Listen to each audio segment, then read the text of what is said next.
This was the burning wreckage of the cargo ship True Confidence after it took a direct hit from a Houthi missile last week. Video from the Indian Navy shows troops winching the stranded crew into a helicopter and later tending to injuries. One had burns to his face, another later had his leg amputated, according to the Philippines government. Most of the 23 crew members were Filipino and arrived back in Manila this week.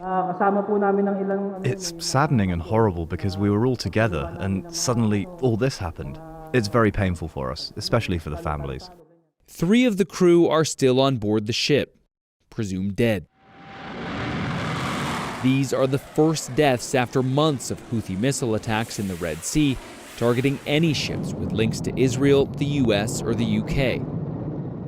True Confidence is now somewhere in the Arabian Sea, slowly being tugged to the nearest safe port, according to Filipino diplomat Eduardo de Vega. One family is still holding hope until they see the remains of their loved one. They will continue to hold hope. Miracles do happen. De Vega oversees his countrymen who make up 1/5 of the world's commercial seafarers.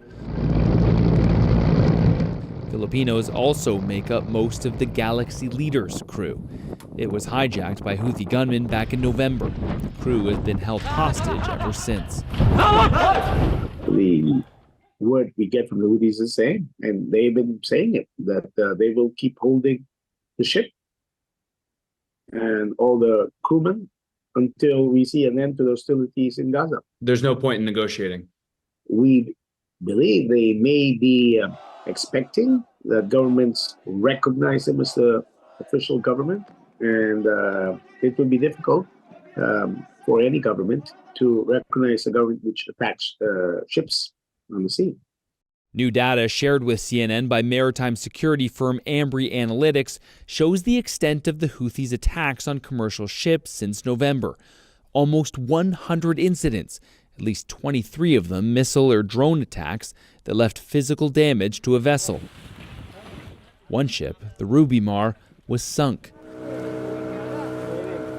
De Vega believes most of the Galaxy Leader crewmen are still being held on board the ship, which has become a local tourist attraction off the coast of Hodeidah in Yemen.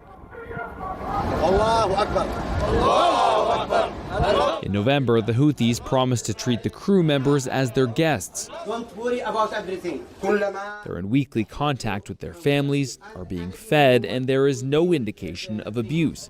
But De Vega says the only proper treatment is to release them. Scott McLean, CNN, Istanbul.